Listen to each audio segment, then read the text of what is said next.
आज हम डिस्कस करेंगे about antigen and antibody reactions. सबसे पहले एंटीजन एंटीबॉडी में रिएक्शन कैसे होगी। जब भी एंटीजन एंटीबॉडी के साथ कंबाइन करेगा तो वो एक स्पेसिफिक मैनर में कंबाइन करेगा। ये बिल्कुल सिमिलर होती है ये रिएक्शन, जैसे कि एंजाइम सब्सट्रेट की इंटरेक्शन होती है उसी तरह होती है। सिर्फ डिफरेंस ये होता है कि जब भी ये दोनों बाइंड करेंगे इनके स्ट्रक्चर में या एनर्जी में कोई चेंज नहीं आएगा, ना ही एंटीबॉडी में और ना ही एंटीजन में। कुछ प्रॉपर्टीज़ हैं एंटीजन एंटीबॉडी रिएक्शंस की कि एक तो ये स्पेसिफिक है, मीन्स जो पर्टिकुलर एक एंटीजन है, एंटीजन के ऊपर होता है एपिटॉप, एक साइट होती है जो एंटीबॉडी से बाइंड करती है, उसको बोलते हैं एपिटॉप। तो एपिटॉप की स्पेसिफिक इंट्रैक्शन होगी एक पर्टिकुलर पैराटॉप के साथ ही। पैराटॉप साइट होती है एंटीबॉडी पे, तो स्पेसिफिक इंट्रैक्शन होगी कि स्पेसिफिक एंटीजन जो है वो स्पेसिफिक एंटीबॉडी से जाके बाइंड करेगा। सिर्फ एक एक्सेप्शन केस होता है क्रॉस रिएक्शन। क्रॉस रिएक्शन क्यों हो जाता है? क्योंकि अगर मान लो डिफरेंट एंटीजन्स हैं बट उनमें एपिटॉप शेयरिंग हो रहा है, मीन्स एपिटॉप सिमिलर है, तो एंटीबॉडी क्या करेगा कि वो उन एंटीजन्स के एपिटॉप के साथ जाके बाइंड कर जाएगा, इंटरेक्ट कर जाएगा। तो इस तरह की रिएक्शन को बोलते हैं क्रॉस रिएक्शंस। लेकिन ये तभी होगी अगर डिफरेंट एंटीजन्स का एपिटॉप सिमिलर होगा।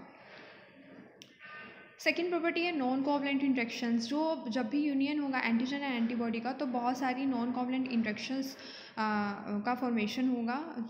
जैसे कि एग्जांपल में आता है hydrogen bond, electrostatic interactions, hydrophobic interaction and wonder वाल फोर्सेस। तो ये जो नॉन कोवलेंट इंट्रैक्शंस हैं ये इन्वॉल्व होंगी जब भी बाइंडिंग होगी एंटीजन की एंटीबॉडी के साथ। थर्ड है स्ट्रेंथ। स्ट्रेंथ भी डिपेंड करती है, एसोसिएशन को इन्फ्लुएंस करती है एंटीजन एंटीबॉडी की इंट्रैक्शन को। ये जो मेनली है एसोसिएशन, ये इन्फ्लुएंस्ड होती है, एक टर्म होती है एफिनिटी एंड एविडिटी। इन दोनों से एफिनिटी क्या होता है, जो टोटल जितनी भी इंट्रैक्शन है, हाइड्रोजन बॉन्ड है या फिर ये इलेक्ट्रोस्टैटिक इंट्रैक्शन है, वंडरवाल है, इनका जो टोटल सम है इन सारी इंट्रैक्शंस का between a single epitope of antigen with its corresponding paratop present on the antibody। तो इनका जो सम होता है उसको बोलते हैं एफिनिटी। तो इट मीन्स है कि कितनी एफिनिटी होगी एक पर्टिकुलर एंटीजन एंड एंटीबॉडी की।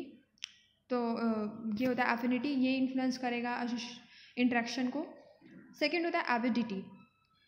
एविडिटी मीन्स कि क्या एफिनिटी है ऑल द बाइंडिंग साइट्स की। जब मल्टीवेलेंट होता है जिसमें वैलेंसी ज़्यादा होती है, जैसे या पॉलीक्लोनल जो एंटीबॉडी होती हैं, तो मल्टीवेलेंट एंटीबॉडी जब भी किसी एंटीजन से रिएक्ट करेंगी तो उनकी क्या मतलब कि अगर एक से ज़्यादा बाइंडिंग साइट हो एंटीबॉडी पे तो हर एक की क्या एफिनिटी है बाइंडिंग साइट्स की, वो होता है एविडिटी। जैसे कि अगर एक एंटीजन है और उसमें मल्टीपल एपिटॉप हैं तो वो रिएक्ट क्या करेंगे, मल्टीवेलेंट एंटीबॉडी से रिएक्ट करेंगे। तो क्या होगा, उनकी जो स्ट्रेंथ है यानी उनकी जो एविडिटी है वो हायर होगी देन इंडिविजुअल की बजाय। मीन्स अगर एक एंटीबॉडी है और उस पर सिंगल पैराटॉप है, इसी तरह एक एंटीजन है उस पर सिंगल एपिटॉप है, तो उससे जो एविडिटी होगी उसकी एविडिटी तो कम होगी सिंगल वाले की देन द मल्टीपल एपिटॉप्स की बजाय।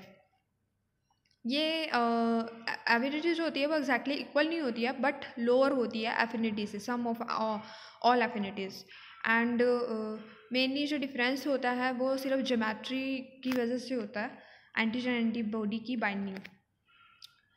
एविडिटी से हम एक बेटर इंडिकेटर होता है स्ट्रेंथ बताने के लिए एंटीजन एंटीबॉडी रिएक्शन का। एंड फॉर एग्जांपल जैसे कि क्या होता है आईजीएम है, आईजीएम की एफिनिटी कम होगी आईजीजी से। क्यों? क्योंकि आईजीएम जो है वो मल्टीवेलेंट है, उसमें वैलेंसी होगी 10, तो उसकी एविडिटी तो ज़्यादा होगी बट उसकी एफिनिटी क्या होगी, कम होगी। और आईजीजी की क्या होगा, अपोजिट होगा। आईजीजी में जो एविडिटी है वो लोअर हो जाएगी, एफिनिटी ज़्यादा होगी। तो इट मीन्स है कि जो आईजीएम है वो अफेक्टिवली बाइंड कर सकता है एंटीजन से क्योंकि वो मल्टीवेलेंट है देन द आईजीजी, क्योंकि वो मल्टीवेलेंट नहीं है तो इसलिए इसकी जो एविडिटी है वो ज़्यादा है। अब डायग्नोस्टिक यूजेस क्या हैं एंटीजन एंटीबॉडी रिएक्शंस के। सबसे पहले तो इसको जब भी डायग्नोस्टिक टेस्ट होते हैं उनको बोलते हैं इम्यूनोएसे एंटीजन एंटीबॉडी रिएक्शन के। तो कुछ टेस्ट होते हैं, दो कैटेगरी में कैटेगराइज किया गया है। कुछ होते हैं एंटीजन डिटेक्शन ऐसे, कुछ होते हैं एंटीबॉडी को डिटेक्ट करने के लिए। जो कन्वेंशनल टेक्निक्स थी जो यानी अर्लियर यूज़ होती थी उसमें आता है precipitation reaction and agglutination reaction. और जो न्यू टेक्निक्स हैं डिटेक्शन करने के लिए एंटीजन एंटीबॉडी को, तो उसमें एलाइजा आ जाता है। एलाइजा पहले भी डिस्कस कर चुके हैं। इम्यूनोफ्लोरेसेंस ऐसे आ जाता है। रिया भी डिस्कस हो चुका है। वेस्टर्न ब्लोट आ जाता है। वेस्टर्न ब्लोट मीन्स क्या होता है कि जिसमें प्रोटीन की डिटेक्शन कर रहे होते हैं, वो होता है वेस्टर्न ब्लोट। एंड इसी तरह से इम्यूनो ऐसे होते हैं, अगर इलेक्ट्रॉन माइक्रोस्कोप का यूज़ करें फिर एंटीजन एंटीबॉडी को डिटेक्ट किया जाए। तो ये कुछ न्यू टेक्निक्स हैं जो यूज़ होती हैं एंटीजन एंटीबॉडी की डिटेक्शन के लिए। सबसे पहले जो कन्वेंशनल मेथड है उसमें आता है प्रेसिपिटेशन रिएक्शन, कि जब भी कोई एंटीजन एंटीबॉडी से रिएक्ट करेगा तो एक तरह का प्रेसिपिटेट फॉर्म हो जाएगा। और वो कब होगा, जब ऑप्टिमल टेम्परेचर उसको मिलेगा, पीएच मिलेगा, इलेक्ट्रोलाइट में NaCl मिलेगा, तो एक कॉम्प्लेक्स की एक प्रेसिपिटेट की फॉर्मेशन हो जाएगी। ये दो तरह से हो सकती है। प्रेसिपिटेट बैंड फॉर्म हो सकता है जब जेल हो, और फॉलिकल्स फॉर्म हो सकते हैं जब लिक्विड मीडिया को यूज़ किया जा रहा हो। यहाँ पे फिगर में क्या है, पॉलीक्लोनल एंटीबॉडी है एंड मोनोक्लोनल एंटीबॉडी है। तो जो पॉलीक्लोनल एंटीबॉडी है वो क्या कर रही हैं, जब आपस में एंटीजन एंटीबॉडी रिएक्ट करेंगे तो ये प्रेसिपिटेशन की फॉर्मेशन कर रही हैं। यहाँ पे नहीं हो रही है मोनोक्लोनल एंटीबॉडी में। प्रेसिपिटेट फॉर्मेशन के लिए दो जो रिक्वायरमेंट हैं वो हैं कि एक तो पॉलीवेलेंट एंटीबॉडी होना चाहिए। जब भी एंटीजन रिएक्ट करेगा तो वो मोनोक्लोनल एंटीबॉडी नहीं होना चाहिए, वो पॉलीवेलेंट होना चाहिए। एंड या फिर एंटीजन जो है इट मस्ट बी बाइवेलेंट और पॉलीवेलेंट। इन दोनों कंडीशन में से जब भी कोई फुलफिल होंगी तभी प्रेसिपिटेशन की फॉर्मेशन होगी। अब लिक्विड जो मीडियम होता है उसमें प्रेसिपिटेशन में एक टेस्ट आता है रिंग टेस्ट।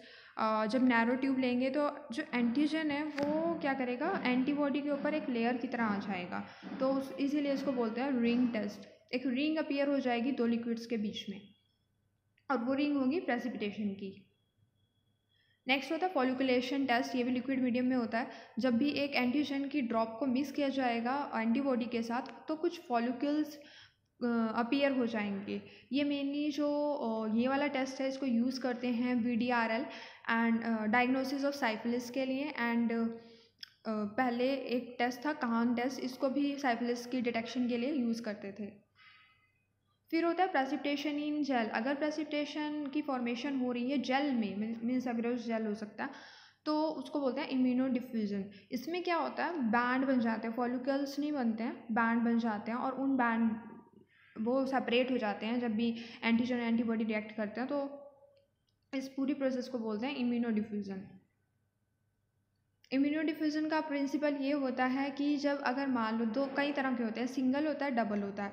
सिंगल मीन्स अगर मीडियम के अंदर एंटीजन भी है और एंटीबॉडी भी है, बट खाली अगर एंटीजन डिफ्यूज़ कर रहा होता है, मूव कर रहा होता है, तो इट मीन्स कि सिंगल डिफ्यूज़न है। बट अगर एंटीजन एंड एंटीबॉडी दोनों एक दूसरे की तरफ मूव कर रहे हैं तो वो होता है डबल डिफ्यूज़न। और अब एंटीजन और एंटीबॉडी डिफ्यूज़ कर सकते हैं 1 डायमेंशन में भी और 2 डायमेंशन में भी। तो ये डिपेंड करता है टाइप्स ऑफ इम्यूनो डिफ्यूज़न में। जेल में मैंने अभी बताया सिंगल डिफ्यूज़न हो सकता है, यानी कि अगर एंटीजन या तो मूव करे या फिर एंटीबॉडी मूव करे, इसको बोलते हैं ऑडिन प्रोसीजर। डबल डिफ्यूज़न में क्या होता है कि अगर दोनों मूव कर रहे हैं, एंटीजन भी एंटीबॉडी भी, इसको बोलते हैं ऑक्ले फॉल्दोर्पे प्रोसीजर। फिर होता है सिंगल डिफ्यूज़न इन 2 डायमेंशन जिसको बोलते हैं रेडियल इम्यूनो डिफ्यूज़न, और डबल डिफ्यूज़न इन 2 डायमेंशन जिसको बोलते हैं आउचर्ट लॉनिंग प्रोसीजर। ये है सिंगल डिफ्यूज़न इन 1 डायमेंशन ऑडिन प्रोसीजर। इसमें क्या हो रहा है, अगर फिगर में देखें तो एंटीजन ऊपर है, देन एंटीबॉडी है एग्रोस जेल के अंदर।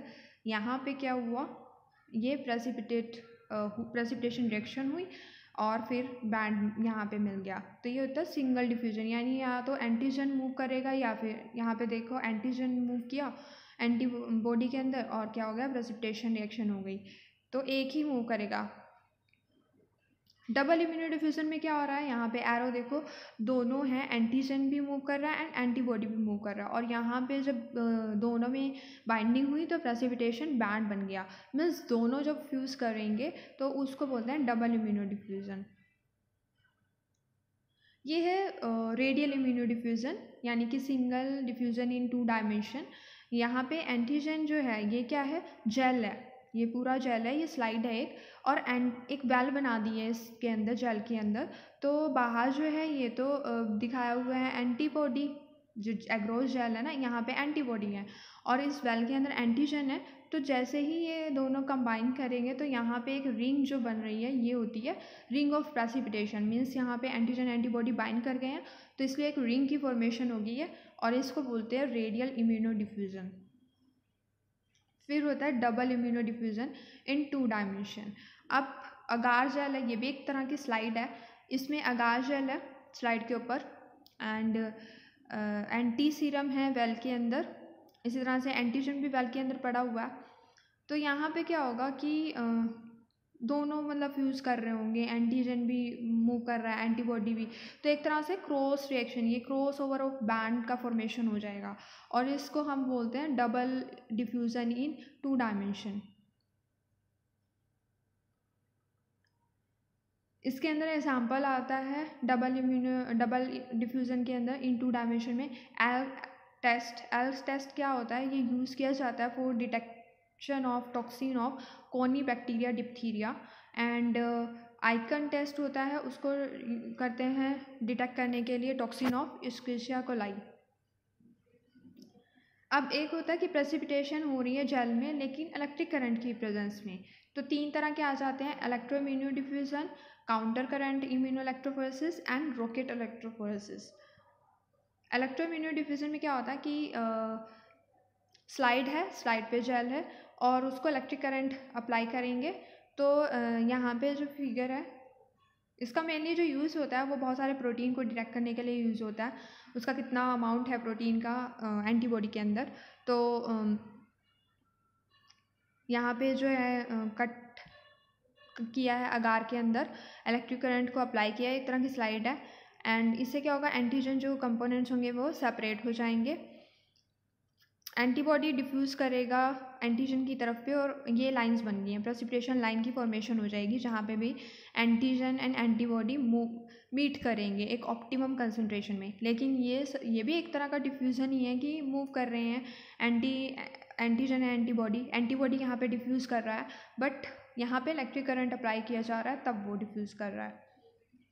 फिर है काउंटर करंट इम्यून इलेक्ट्रोफोरेसिस, ये टेस्ट फास्टर होता है देन इलेक्ट्रो इम्यूनो डिफ्यूज़न से, जिसमें इलेक्ट्रिक करंट अप्लाई करते थे, इसको 30 मिनट्स लगते हैं एंड ये मोर सेंसिटिव होता है, यानी स्मॉल क्वांटिटी को भी डिटेक्ट कर सकता है। इसको डिटेक्ट करते हैं अल्फा फिटोप्रोटीन को डिटेक्ट करने के लिए in the serum and capsular antigen को डिटेक्ट करने के लिए इन द सेरिब्रोस्पाइनल फ्लूइड में। यहाँ पे भी इलेक्ट्रिक करंट अप्लाई करेंगे बट यहाँ पे क्या हो रहा है कि एक वेल है उसमें क्या है, एंटीजन है, दूसरी वेल में एंटीबॉडी है और बीच में ये दोनों डिफ्यूज़ के और बीच में एक प्रेसिपिटेशन लाइन बन गई।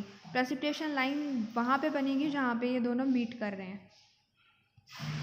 नेक्स्ट होता है रॉकेट इलेक्ट्रोफोरेसिस, इसके नाम से क्लियर हो रहा है, ये भी एक तरह का इम्यूनो डिफ्यूजन टेस्ट ही है और इसको मेनली यूज़ करते हैं for the quantitative estimation of antigen. यहाँ पे एंटीबॉडी है ग्रोस जेल के अंदर, एंटीजन है वेल के अंदर, जैसे ही प्रेसिपिटेशन बनेगा वो एक लाइन की फॉर्म में नहीं बनेगा, उसकी जो शेप होगी वो रॉकेट की तरह होगी, इसीलिए इसका नाम पड़ा है रॉकेट इलेक्ट्रोफोरेसिस। नेक्स्ट रिएक्शन होती है एग्लूटिनेशन रिएक्शन, मींस क्लम्प की फॉर्मेशन हो जाना। जब भी कोई इनसोल्युबल एंटीजन जो है वो एंटीबॉडी के साथ मिक्स होगा इलेक्ट्रोलाइट की प्रेजेंस में और एक सुटेबल टेम्परेचर एंड पीएच देंगे तो जो पार्टिकल्स हैं वो क्लम्प का फॉर्मेशन कर देंगे या फिर एग्लूटिनेट हो जाएंगे। प्रेसिपिटेशन में क्या होता था कि प्रेसिपिटेट की फॉर्मेशन होती थी, तो एग्लूटिनेशन रिएक्शन की एडवांटेज ये होती है कि ये मोर सेंसिटिव होता है than the precipitation test and clumps जो हैं they are better visualised and interpreted than the bands और फॉलिकल्स। कुछ न्यू टेक्निक्स में जो हैं जो टेक्निक्स होती हैं डिटेक्ट करने के लिए एंटीजन एंटीबॉडी, उसमें कुछ ऐसा होना चाहिए, वो कुछ ऐसे टेस्ट हैं जिसमें कि हमें विजिबल इफेक्ट दिखता है। इसमें मैं पहले ही बता चुकी, कुछ इम्यूनो ऐसे होता है जैसे एलाइजा होता है, रिया होता है या फिर इम्यूनोफ्लोरेसेंस ऐसे होता है। तो इन सब में क्या होता है, ये सब क्या होते हैं डिटेक्ट करने के लिए यूज़ होते हैं एंटीजन एंटीबॉडी। एलाइजा पहले भी हो चुका है, इसमें क्या होता है इंजाइम सब्सट्रेट एंड क्रोमोजोम जो कलर कंपाउंड होता है ना उनका कॉम्प्लेक्स बनता है, तो कलर जैसे ही चेंज होगा उसको डिटेक्ट किया जाता है स्पेक्ट्रोफोटोमीटर से, और फिर एंटीजन या एंटीबॉडी की डिटेक्शन हो जाती है। नेक्स्ट मेथड होता है एंजाइम लिंक फ्लोरोसेंट ऐसे। इसमें एंजाइम एंड सबस्ट्रेट की क्या होगा, मतलब एंजाइम एंड सबस्ट्रेट यूज़ होते हैं और ये फ्लोरोमेट्रिक डिटेक्शन होती है। फिर नेक्स्ट होता है IFA इम्यूनोफ्लोरेसेंस ऐसे। इसमें फ्लोरोसेंट डाई यूज़ करते हैं और यहाँ पे लाइट इमिट होती है जिसको डिटेक्ट किया जाता है फ्लोरोसेंस माइक्रोस्कोपी से। रिया होता है रेडियो इम्यूनो ऐसे। इसमें रेडियो एक्टिव आइसोटोप का यूज़ किया जाता है एंड यहाँ पे जो रेडियो लेबल्ड होते हैं और जो एंटीबॉडी होती हैं और नॉन रेडियो लेबल्ड होती हैं उनके बीच में मतलब कंपटीशन होता है। ये भी पहले डिस्कस हो चुका है। यहाँ पे beta and gamma radiation emit होंगी एंड उनको डिटेक्ट करेंगे काउंटर के थ्रू। देन लास्ट मेथड होता है कीमी ल्यूमिनेसेंस लिंक्ड इम्यूनो एसिड। इसमें कीमी ल्यूमिनेसेंट जो कंपाउंड होते हैं उनको यूज़ करते हैं, लाइट इमिट होती है और उसको डिटेक्ट किया जाता है ल्यूमिनोमीटर के थ्रू। फिर जो ऐसे है इम्यूनोफ्लोरेसेंस जो ऐसे होता है इसको यूज़ करते हैं for the identification of pathogen and lymphocyte के लिए। जो एंटीबॉडीज़ होती हैं उनको क्या करेंगे, बाइंड करा देंगे, कंजुगेट कराएंगे फ्लोरेसेंट डाई से। फ्लोरेसेंट डाई में आता है फ्लोरोसिन, रोडामीन, फाइकोरिथ्रीन। इफ़ एंटीबॉडी जैसे ही एंटीबॉडी जो है स्पेसिफिक एंटीजन से बाइंड करेगा तो कुछ कलर इमिट करेगा और उसको फिर डिटेक्ट कर लिया जाता है।